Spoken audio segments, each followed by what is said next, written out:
IndyPram,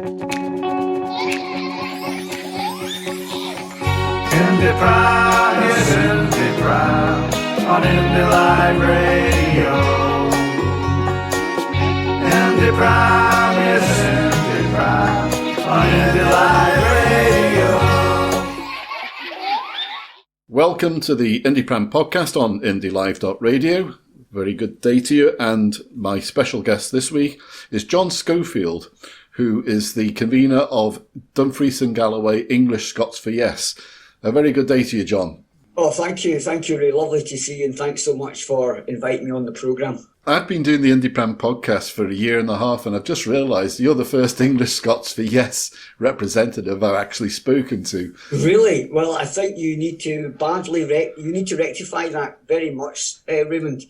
I can give you a list of folk who are even better qualified than me to talk because they actually sound as if they come from England, unlike myself. So that's very, very powerful when you hear that. We have some very new members who are very recent refugees from England, and we have people who've been up for 30 years, but because they're slightly older than me than when they came up, they still sound very English. So we've got the full spectrum, and I would be delighted for you to speak to them. That's super. Thanks very much indeed, John. Give me some background on yourself then. When did you move up? Well, I came up, first of all, when I was 3.5. I hardly ever lived in England. I lived in Iraq, believe it or not, for 2 years. That was back in the days of the 60s when the British Empire was still going a bit stronger and things were very calm. I came up permanently when I was 5.5, born in Lancashire. Both my parents were English. All my family, for all generations, was English. But my dad moved up for a job. So I moved up to a small village in South Lanarkshire. We were the first sort of, incomers coming to that village. So I found I had to, it was better for me to quickly adapt, shall we say. So I've been in Scotland ever since the age of 5.5, now married to a lovely Scottish lady. So that's it. I made my life and my home and my education here, really. Yeah. Right. Dumfries and Galloway English Scots for Yes. How did it come about, and how did you get involved in the independence movement, and what drove you to independence? For me, it was probably quite a long journey. I've certainly been interested in politics all my life. Many years ago, I hate to say, I was a liberal even before it became Lib Dems. Listen, that's nothing to be ashamed about, because though I was never a member of any political party until after the referendum, I voted Liberal and then Liberal Democrat all my life. So my local SNP group, the majority of members are ex-Lib Dem voters. Right, that's interesting. Certainly I believed in federalism. I did appreciate that London was very powerful, but I believed that the majority of Scots at that time would be happy staying within the UK if they got a much better deal and had control, the same way as Isle of Man and the Channel Islands. Unfortunately, the Scottish Parliament's not even the most powerful parliament in the British Isles, because Channel Islands and Isle of Man have got control over everything apart from foreign affairs and defence. And if they're really keen on keeping Scotland in the Union, that could be done overnight, in my opinion. But they're not interested in that. And then I became interested in the environment. So I stood for the Greens down here in 2005 in the general election, which was quite an eye-opener because the Greens were starting from scratch. And on my who I was standing against was 4 other ex-MPs. So really I was thrust into the cauldron there. But it was very interesting. It was good. I think I held my own. Struggling to remember who the candidates were, apart from Peter Duncan, ex-Tory MP, who was on Radio Scotland a fair bit. He was one of the candidates. Can't remember if he actually won. But anyway, that was back in 2005. Then 2014, started listening to all, got quite involved and came over to the Yes side just prior to 2014. So I've been on board since then, joined the SNP as well. And it was suggested that down here in Dumfries and Galloway, you do have quite a lot of folk coming from down south, so it suggested that we start English Scots. So that it was really me that started it off down here, and we've got a widespread group. We're loosely organised, but we've got about 150 folk on our contact email list, so we can pull up on a few activists now. We've got some very keen activists down here. So with the amount of incomers from England who've either moved to Scotland or just made home or retired to Scotland, in particular in the borders, what sort of reaction do you have as English Scots for Yes? Scottish folk love it, particularly those on the Yes side love the fact that there's an English Scots movement who's saying that the lie that we hate the English, who's proven that it's a lie that we hate the English. So the reaction from Scottish people is very good on that, and it's certainly a message that needs to be put out there. English people campaigning for Scottish independence is an absolute vital thing to somehow get out there. English folk, depends on how long they've been here or what the reasons they're coming for. If they've just moved to get cheap housing because you can buy a lovely farm and acres of land for the price of half the price of a house in London up here, they're not so receptive. You get English people threatening to say, well, if Scotland becomes independent, I'm going back down south. You have that sort of thing. So it does vary, I have to say. Yeah. Then again, you can have some Scots saying that. You can. It depends where you get who you rely on for your news and politics, whether it's the Daily Telegraph or the National.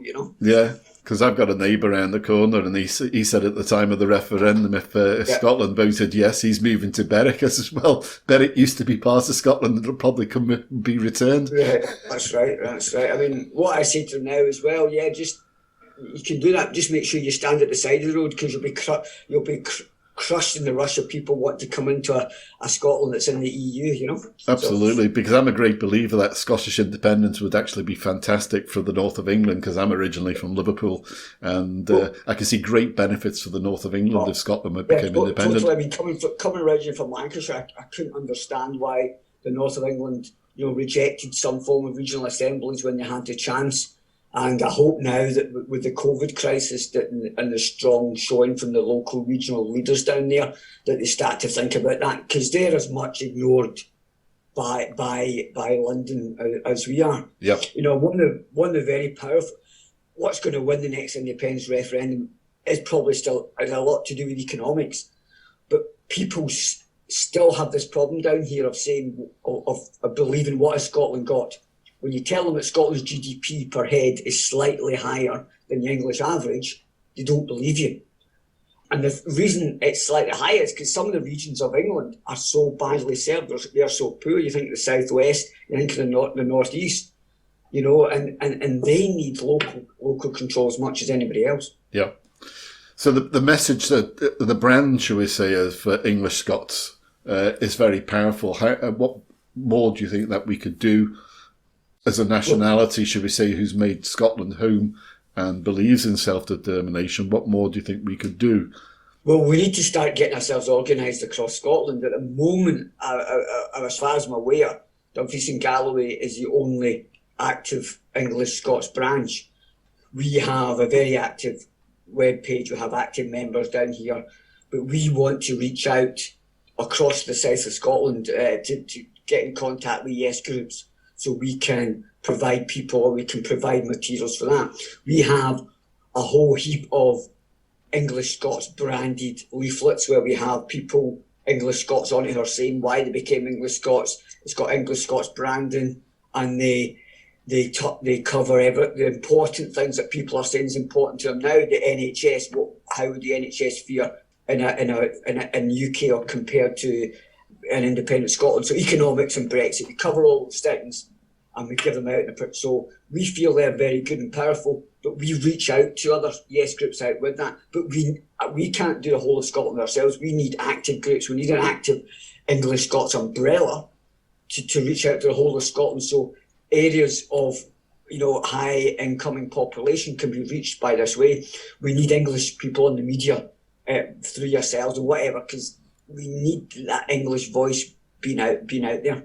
Yeah, because it's a very strong argument, as you say, regarding that people will use wanting independence as being anti-English, and it couldn't be further from the truth. And it's one of the persuading messages, one of the powerful persuading messages. So certainly I called myself for greater involvement to try and encourage English Scots who live wherever they live in Scotland, whether it be from the Mull of Galloway up to the Butt of Lewis or the north of the Shetlands, to join local Yes groups if they're inclined towards SNP, go along and help SNP as well. But getting out on the door when we are able, out on a no COVID experience, when we're able to go out and campaign properly, just go along and talk to people, because the English accent, in my experience of either Yes Group stands or SNP stands,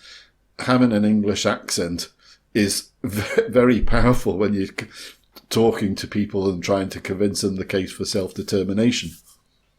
Yeah, absolutely. We have a website, and I would encourage anybody to sign up on that. It's maybe you can flash up on the screen. It's English Scots for yes.scot. Scot is very important, and we promise to get back to folk, and any Yes groups out there wanting help.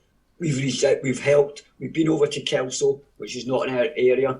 We've campaigned with the SNP there. We've been up to Ayr. We've campaigned with the SNP there. We've had requests from others. So certainly I think a hit group or a roving band of English Scots would be very useful there, that can take street stalls out, can go and help street stalls, can do even public meetings, come in direct too. And if Yes groups want to buy our at-cost leaflets to get the English message out there, we are able to supply them. So I think that's very important. But at the moment, we're really working pretty much isolation down here. So as you know, we had a meeting of Yes groups last week, and that's the sort of way we can sort to reach out across Scotland. Yes, of course. We both attended the Zoom meeting of the Yes Group gathering, which is currently in the organisation stage, and certainly an excellent way to get the message out for all organisations involved. So what hopes or plans do you see ahead for that group? Because what it was basically, just for listeners' benefit, what it's basically calling for is that the Yes movement needs some direction. And it's insofar as giving it direction. It does, doesn't it? And it's absolutely right. At the moment, we're not getting direction. What we don't want is too many chiefs, we're going to have, hopefully, the Scottish Independence Convention, all these different people, but quite right for Yes groups to get together and organise. At the moment, the first thing we need is a South of Scotland-wide Yes umbrella. We haven't had yet any feedback from that meeting to get that going. But I think what they're doing is really important, and it will certainly make communication between Yes groups much, much easier. Absolutely. Right. So we're looking then, there should be a call for more centralised resources to get an English Scots for Yes out to every part of the UK. So that really depends on the English Scots for Yes national group to listen. So convener is Matt Campbell Burgess. Now he's currently standing as a prospective candidate as an MSP. So do you think he would still have if he's successful getting to Holyrood, would he still have the same capacity, do you think, to run that, or is it time for the organisation? Personally, I don't see how an MSP can have any time to run anything else. I hope he does get there, because that's, again, a great platform. And again, we should be encouraging any English-speaking person or English-sounding person to get involved, as you've said, not just in the local Yes groups, but standing for councillors, standing for elections, going to community councils. All this is great.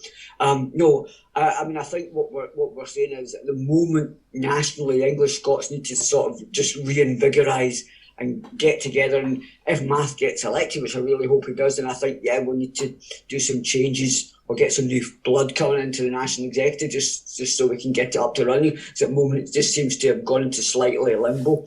And I very much look forward to, getting that back on board again and hearing from them, so to speak. And it's during this time of not being able to campaign properly, that's a good time to actually consider any changes that need to be made. Totally, I totally agree, yeah. Yeah. How are you satisfied with the way the polling is going over the last few months? Well, the polling's quite unbelievable. That Yes Group meeting we're on, I think somebody said they were downhearted. I mean, my immediate reaction was to jump out of my seat and say, why on earth are you downhearted? We're in absolutely unbelievable territory at the moment. And it's interesting, it's been done really without too much campaigning. It's been done by just showing that we're making the decisions from Edinburgh. We're doing the best, what's best for Scotland. We're not doing it for any other reasons than what's best for Scotland. We're not helping our mates out. We're not putting loads of money into companies that don't exist or companies that don't have ferries. We're just doing it for the best reason. I think that's really, really powerful. There's a strong message there to say, well, we still need to campaign, but it's certainly a strong message. Yeah. I was reading, it just makes me laugh because I was reading about there's a certain councillor in Aberdeen, Tory councillor, who's in a bit of trouble. And it said that while he's been suspended, he's been off jet-setting around Europe, going to all these independent countries. I mean, does he stop and think for a second that actually all these independent countries are run by, inverted commas, Conservative nationalists or Labour nationalists? In a way, they're all nationalists because they're all running their own country. And that's the bottom line for me, what independence is about. Whatever political party you come from, it's about making decisions in Edinburgh which are best suited to your country. So as far as the polls go, I think it's unbelievable. They were talking about New Zealand last night in the news that it's a world record that she got 49.5% of the vote. Well, at the moment, unless there's any disasters, the SNP are projected to do even better than that. It's unheard of for a political party to be getting nearly 60% of the constituency vote. So my message to the yes movement is please stick together. If there's one or two things that annoy you, please just keep it to yourself. I mean, I personally trust the leadership. I trust them to do what's best. And I certainly trust Nicola Sturgeon to be above board in everything she does. So be very, very careful about getting drawn into any other conspiracy theories is my plea. Now's the time to stick together. In my limited knowledge of Scottish history, which not much was taught in Scottish schools, I have to say, I mean, one of the weaknesses of Scotland has been it's always managed to fight against itself. It's always managed to have warring clans or warring factions. It's weakened itself.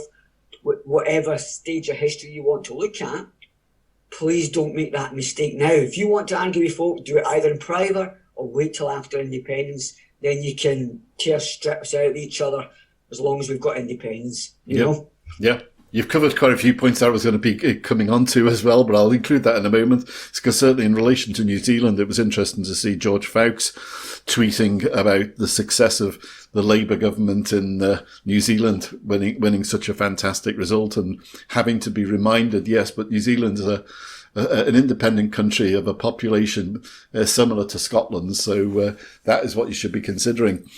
Yeah, absolutely. Less resources, much less resources, Absolutely. When you look at the resources that Scotland has to offer, and it's people actually understanding and believing that, because I think when you were talking about health press conferences, that Nicola has obviously been trying to steer away from politics, but I think she's definitely been able to put a message across that Scotland doesn't control its finances. And that has been an important message that people have been tuning into and listening and understanding a lot clearer, that, you can only be responsible for all the decisions that can be made for the betterment if you're in full control of all the levers of power and finances to achieve that. And it's highlighted that, I think, for more and more people, that, and this is probably a good reason why there's been a lot of people who voted no in 2014 have had this realisation. It's been gradual, but it's coming together that, hey, really, we don't have all the political and financial levers to do the best for Scots, but we could do as an independent country. Sometimes when they say Scotland needs to borrow more money, the SNP say that, I think, well, really what you should be saying is we need to control more taxes. But I wonder if they're saying we need to have more borrowing power to try and refute the lie of Gers. And they're just getting to people's heads that, well, Scotland doesn't have the borrowing powers, so how could it possibly have a £14 billion deficit when it doesn't have those borrowing powers? I'm going to try this out in stalls, and I'm going to say to folk, well, if you lived with your parents and they took 70% of your wages and gave you 30% back and kept on getting onto your back saying you're never going to be able to stand on your own 2 feet, you're never going to be able to live on your own. Well, that's how Scotland is. Then your parents take out a credit card in your name, but they control it. They build a swimming pool in their back garden. Yes, you'll get some benefit for it, but you're expected to pay for that for the next 20 years. Mm-hmm. To me, that's the situation Scotland's in. Yeah. So many of the arguments from 2014 have ran out of steam for retaining the union, and they're left with very little. What I have noticed is, obviously, since Douglas Ross has become leader, obviously there's been commands to get more active and, well, be more proactive on Twitter. So it's been interesting to see the results of that, because certainly I've taken more of an interest observing what the Conservatives and even Labour and Lib Dems are doing. And rather than come back to them with a strictly written comment, I'm using the message of English Scots for Yes in a more powerful way by anyone I reply to or anyone I do comment. At every single occasion without fail, I'm including a photograph for every reply. And that photograph is my English Scots for Yes poster from that I took, I've taken at various places, but the particular ones I like are one down in the ones I took down in Dumfries at the march down there. And it means that though you are actively corresponding and talking to people, and I do it in a respectful manner, you are at the same time putting out a message of English Scots for Yes. Now, I feel there would be a lot less angst on social media if people just treated everyone with respect, but use that opportunity and include a positive photo or a positive message. One of the leaflets we use is the Business for Scotland one, which shows the resources of Scotland, you know, and I think that's a very powerful one. I would encourage yes groups to use that. We've asked Business for Scotland permission just for our group to be allowed to print that out and create our own, which we do very cheaply using online printers. We use instant print, which are very quick, very reasonable. I think 7,500 double-sided colour leaflets is about 80 quid off the top, 60, 70, 80 quid. I can't quite remember. It's certainly £115 for 10,000 of those. That's good. I think it's very reasonable. And as I say, in our packs, we have 7 or 8 leaflets in a plastic pack, so it's weatherproof for activists getting out. But that one, I think, it almost encompasses everything you need in a leaflet. So if yes groups can get their hands on that, then I think that's a really good one to get out. But as you said, certainly on social media, I would encourage everybody that's listening, please, to put the website in English Scots for Yes.Scot, because that has on the front page 6 or 8 stories of English folk with their pictures who've charted their journey to Yes, and that's great. And the more of those we can do, the better. Mm-hmm. The other thing I've asked to do, Raymond, and the National don't seem to take me up on it. I've offered to pay for 10,000 English Scots leaflets to go out in one edition of the National. I'll pay for it. They just have to insert it like they do with the postcode. Again, I don't know if you have any contacts, but certainly one of the things we could do with English Scots is have maybe ask them to do a special one Saturday or whatever day of the National, an edition focused on English Scots and other new Scots. I mean, there's new Scots for Yes, well, let's not forget them, all our European colleagues who we desperately want to vote for independence and want them to stay in Europe. Why not try and do it that way? That could get us very good publicity. Yeah, certainly pleased to help along on that route anyway, because I do have some contacts with. So we used them a few months ago to give some publicity to the developments that we've been doing during lockdown with Indie Live Radio. So very nice to see that getting printed. So pleased to help in any way. And that's what it should be about, yes groups and organisations and voices for yes, for, you know, speaking to each other and helping each other, because we're all on the same route. Talking about routes, we're now heading as far as SNP wise towards candidate selection and also a up-and-coming online conference. How is your plans down in Dumfries and Galloway on both fronts? As far as the candidate selection, yeah, that's ongoing at the moment. I'm not getting too involved because, it's good for party democracy. It's great to see all these folk want to put themselves for election, but generally, unless there's a very strong reason not to, I will give my backing to the sitting MSPs just because they've been there, they've been doing their job, they've been working really hard, and they've got the profile. It's certainly my experience from the Lib Dems and the Greens. You want to build up support in any area, you want to try and reach out beyond your party, and to do that, you've got to have a presence in the area. You've got to be going along to things. You've certainly got to be, if you want to work for election, to be 2 or 3 years before the election, whatever it is for council, getting out there, getting your leaflets out, showing the population you care. because people will vote for you irrespective of your party if you think you're a decent person, you're honest, and you're doing the best for your community. So in terms of candidate selection, unless you really think your MSP has been doing a really poor job or they've been trousering money or whatever, which I very much doubt, then my inclination is to get behind the sitting MSP. So that's going on at the moment. It's online hustings. I'm sure they work very well because Zoom's such a fantastic thing. The conference, yeah, I'll be attending, but I haven't thought too much about it. Still to decide myself whether I'll back Plan B. I'm still not sure if we should go for the gold standard. So that's interesting discussions we can have. But that's where we are down here. We've got two very strong MSPs down here. We've got Joe McAlpine, MSP, and we've got Emma Harper, who I think have been, and obviously we've got other SNP MSPs for the South of Scotland, but these two have been doing a great job.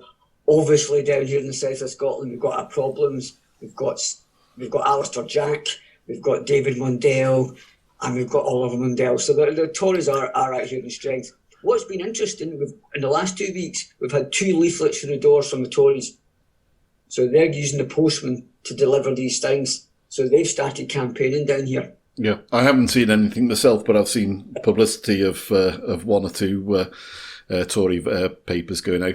I was surprised, obviously, the news came out this week that SNP councillor took a seat up at Ellen in Aberdeenshire, but I still couldn't, even though she gained 10% to actually win the seat, I couldn't believe, I think it was only about 25 votes in it, that so many still voted for Tories. I thought, how on earth can you vote Tory when you identify of what, on a UK-wide basis, the Tory party have been like? I thought, I just banged my head against the wall of how people can consider them as an option, but obviously some people do.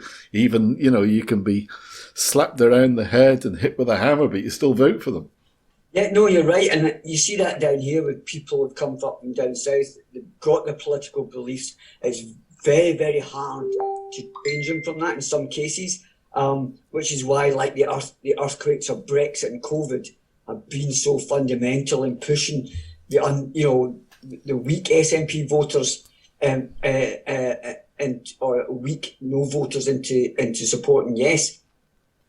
The other thing that amazes me, that looking at the polls, is that nearly 20% of yes voters have gone the other way, which is obviously one of our big vote we should be targeting come from IndyRef 2, is those people who already voted yes once, but now decide it's maybe not the right option for them.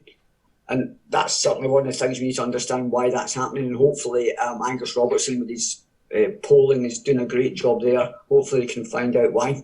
Yeah, because I think it was happening on a small percentage-wise anyway before Brexit. But I think for Brexit, for some people, just have to acknowledge that they weren't supportive of the EU, and hence they're quite happy not supporting independence now. But at the end of the day, just like a lot of the arguments that can come up from British nationalists in relation to Scotland's ability to be an independent country, at the end of the day, it's once we actually achieve independence, or in that transition period to becoming an independent country, that is when we will elect a parliament that will then make decisions based on what we need.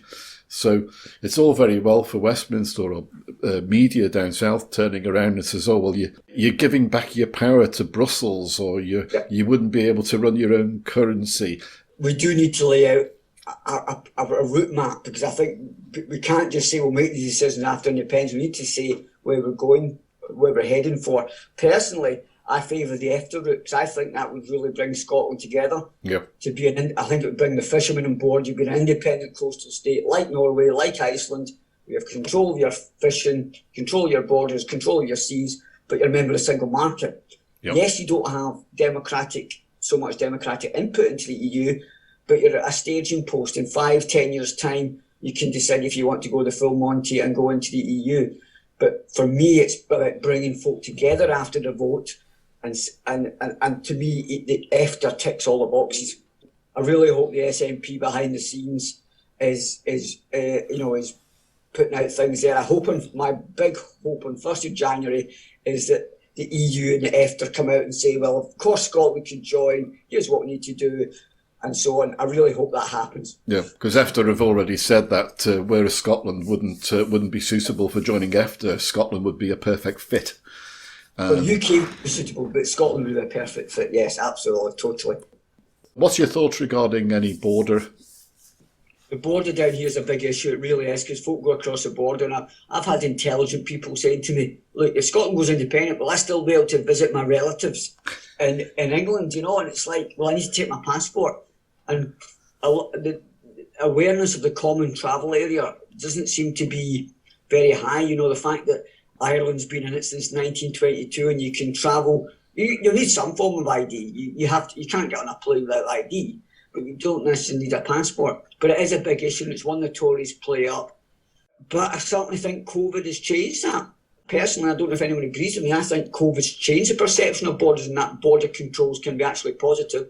We need to get the message that borders can actually create jobs, and that for the people of Annan, the people of Gretna, there's loads of jobs involved, and borders only control goods. They don't control so much people. You'll be able to freely travel over that border.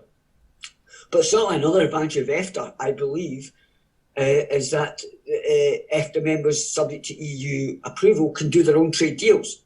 So if Scotland is in the single market, it could do its own trade deal with England subject to EU approval, which would hopefully, get rid of a lot of these border complications. But after all, the USA-Canada border, that's a hard border, but 80% of Canada's trade goes over it.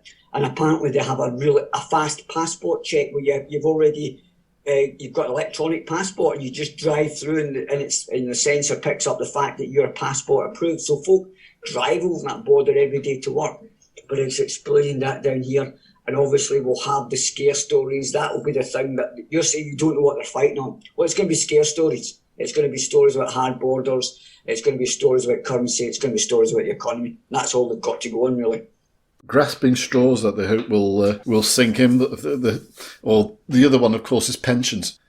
Yeah, but again, that should be easy to counter. I mean, all these expats living in Spain and France, in Greece, they all get their pensions, absolutely no bother. Yeah. We're not America. Apparently in America, you're not allowed to take your state pension outside of America. So I'm told, and my brother lives there, which seems very, very harsh. But that's not the UK, because all these Tory voting expats wouldn't have a penny to live on if that was the case. Absolutely. But then again, they're finding the decisions that they made in regarding to Brexit quite unfortunate for them now, because I've been reading lots of reports of people who've moved to the likes of Spain who voted for Brexit and are now having to come back home because they just can't afford to stay out there and they can't get registered as citizens there. Absolutely. Yeah. Absolutely. Right. Is your branch down there putting forward any conference resolutions or supporting resolutions? It's going to put through 3 resolutions. 2 of them are on cycling, because we've got some branch members who are very keen on improving cycling, which is absolutely. I'd love the SNP to seriously get on board with that, because for people at the bottom of the scale, cycling around somewhere, walking, is really, really important. And it can be extremely scary cycling still on these roads. There's a lot of impatience out there from drivers, and a lot of drivers don't seem to appreciate, if you go close to a cyclist, how scary it is for the cyclist. They hear this ton of metal coming up fast behind them. They don't know if that ton of metal is going to hit them or not. It's respect, and cyclists get that respect on the continent. You look at Holland's fantastic. In Scotland, they don't. And for people's health, for people's well-being, their mental state, for pollution in Glasgow, cycling is one of the ways to go. What always amazed me, when I used to work as a teacher at my work, all the teachers would drive to work in their individual cars. Very few of them would walk.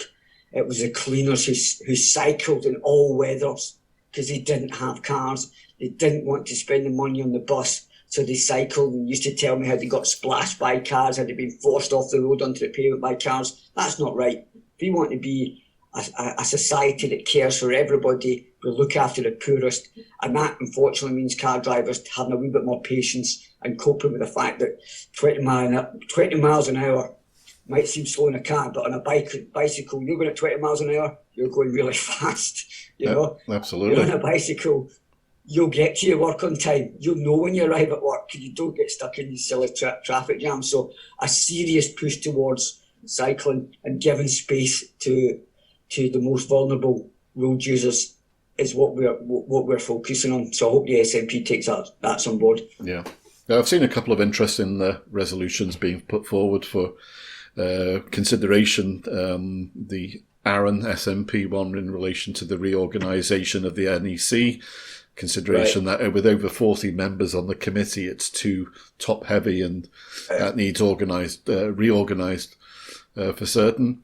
Obviously, there's one I saw today regarding the Plan B and the use of the 2021 election as a plebiscite, and that would, I believe, get a lot of traction. I think a lot of people are fed up being told no, you can't have a referendum, and they're fed up having to. You said you prefer the gold standard, but if you keep on saying no, that we have to have redress that. What's your thoughts?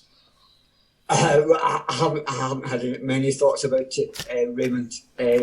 To be quite honest with you, I mean, I think the current position of saying no is unsustainable. I mean, I hear the STUC starting to come on board.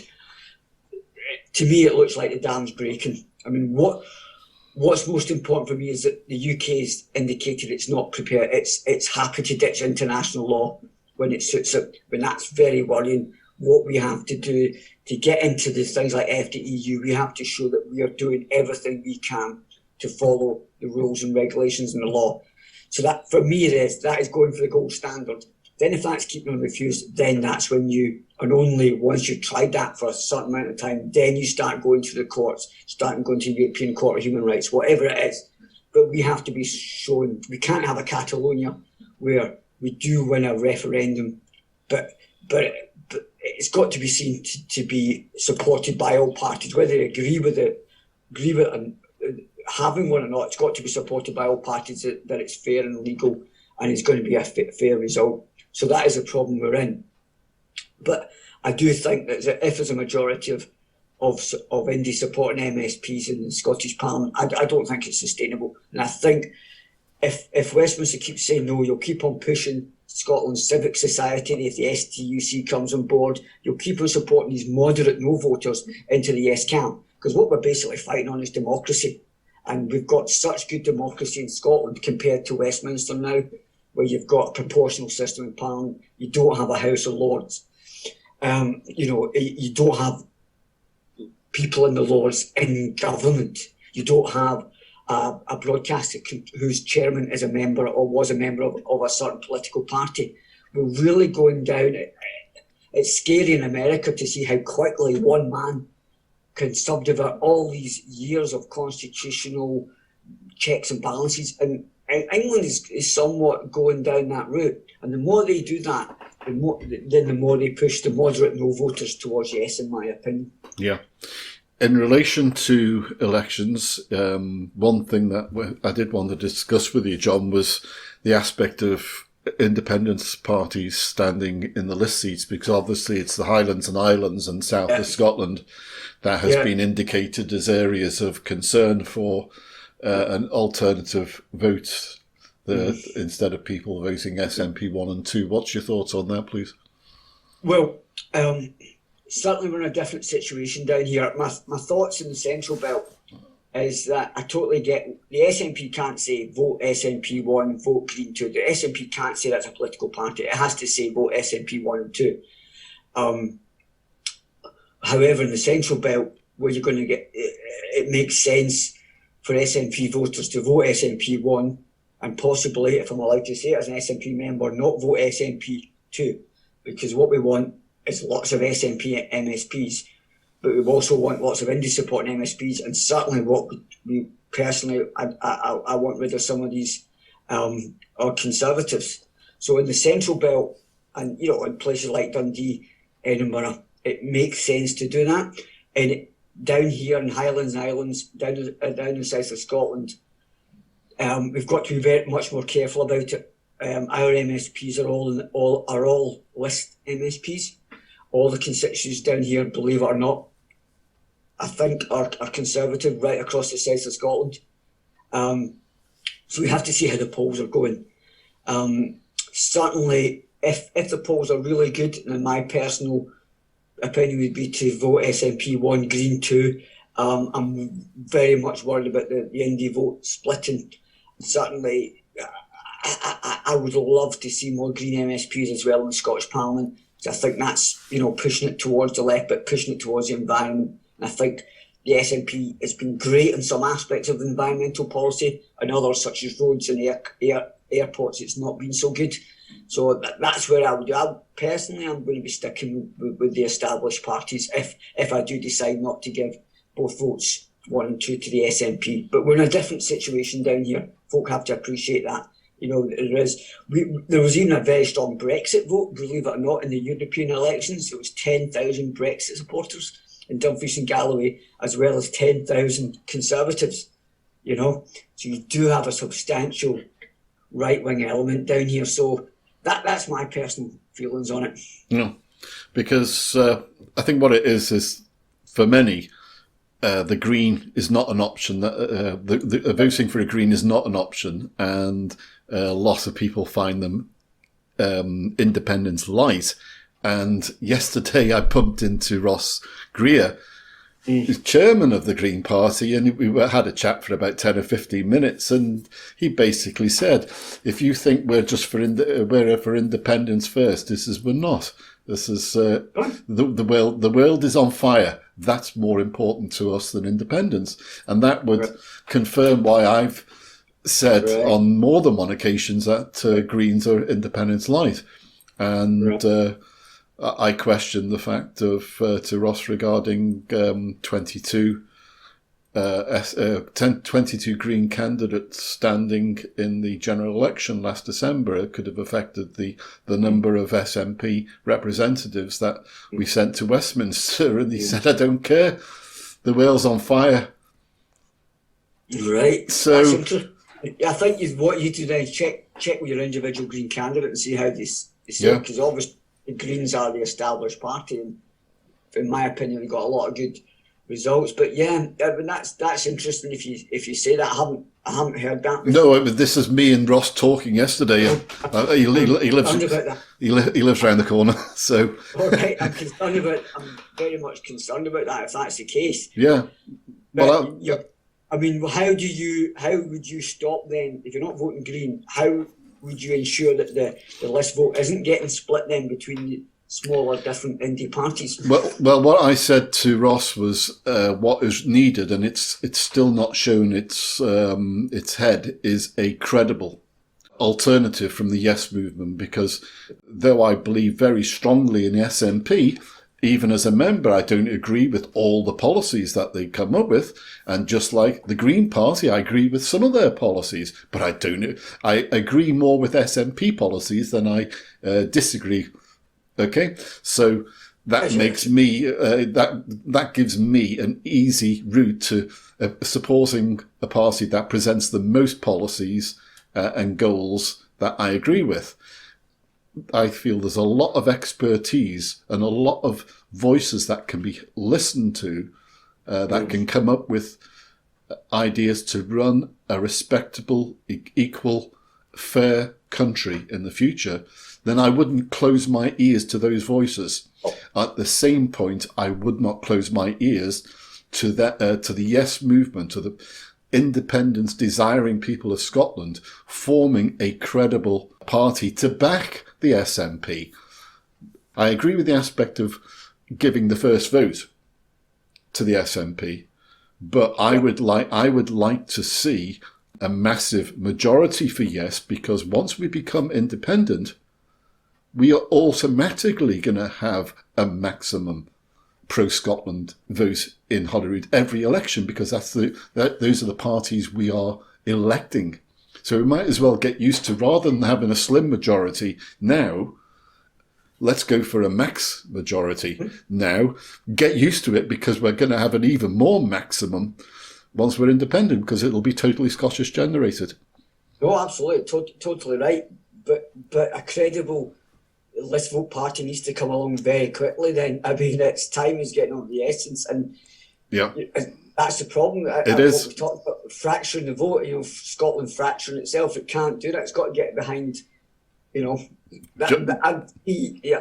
John, I completely agree, and that's what I'm waiting for, because I have not seen at this point in time a credible option occurring. So we'll just have to keep our fingers crossed on that.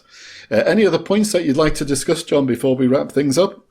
Well, I think we've done very well, Raymond. It's amazing how long you can talk, and I feel quite embarrassed giving my thoughts, because I'm just one small person and one small cog in this vast yes movement, Listen, John, we're all part of the conversation of independence.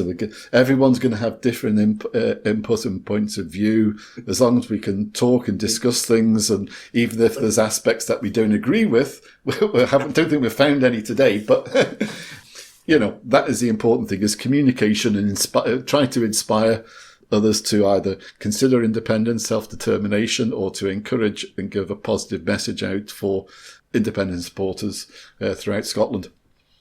Totally. I agree, and you're doing you're very good at this interviewing malarkey, Raymond. Oh, listen, if I can do it, anyone can do it, because I literally fell into it with Indie Live Radio. So that's me a year and a half now. I'm very pleased to have had the first chat with a fellow English Scots for Yes member. So, John, it's been a pleasure meeting up with you. Thanks very much indeed for your contribution, and look forward to seeing great things out of Dumfries and Galloway, English Scots for Yes, and English Scots for Yes nationally. Thank you very much, Raymond. I very much agree. It's been lovely chatting to you, and yes, we'll try our very best down here in the south of Scotland to get English Scots promoted. Have a great day. Thank you. Thank you, John. IndyPram,